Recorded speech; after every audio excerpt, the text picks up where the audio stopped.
गे बहिना ना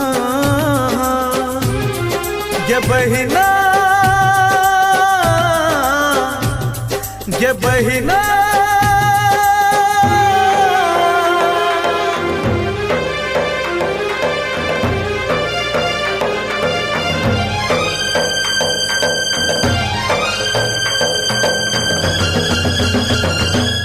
सुन गे बहिना तोरा बिना राखी हम बांधबो कोना कोना।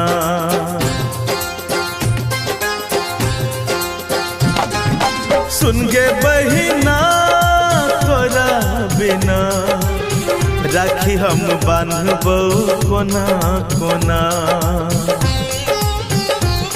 जे तोहर चेहरा देखला नैना तरसै परसै छै सावन जेना। गे राखी के दिन तोरा बिना बहिना कलाई छै सुना सुना। सुन गे बहिना तोरा बिना राखी हम बांधबो कोना कोना।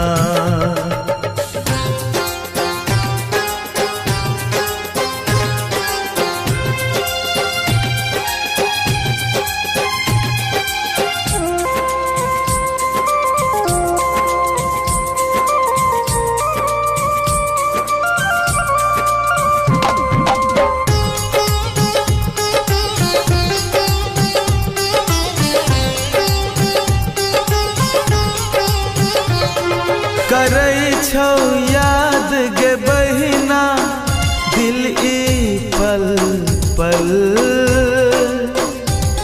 मचल छै हमरा जीवन में आई हलचल।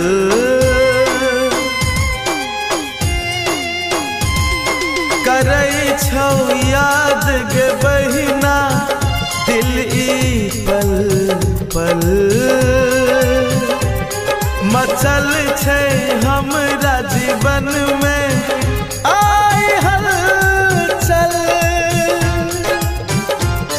गे हम छी आभागा नसीब नहीं छै धागा तड़पै छी मछली जेना।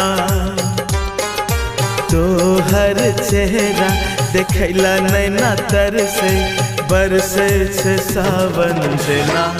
सुन गे बहिना तोरा बिना राखी हम बांधबे कोना कोना। सुन गे बहिना तोरा बिना राखी हम बांधबो कोना कोना।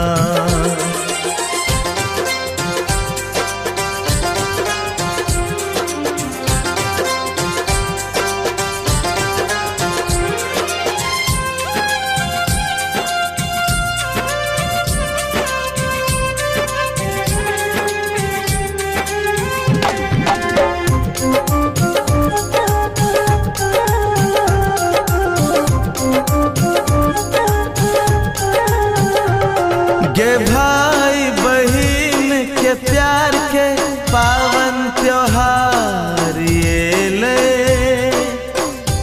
हमर सावन महीना गे बहिना पतझड़ बहार ये ले।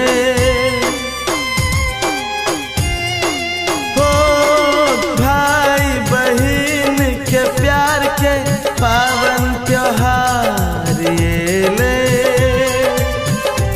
हमर सावन महीना में बहिना पतझड़ बहार अलै। गे हम छी अभागी बंधा न सकलौ राखी मजबूरी छै ये ना। तोहर चेहरा देखला नैना तरसे बरसे छै सावन जेना। सुन गे बहिना राखी हम बांधबो कोना कोना। सुन गे बहिना तोरा बिना राखी हम बांधबो कोना कोना।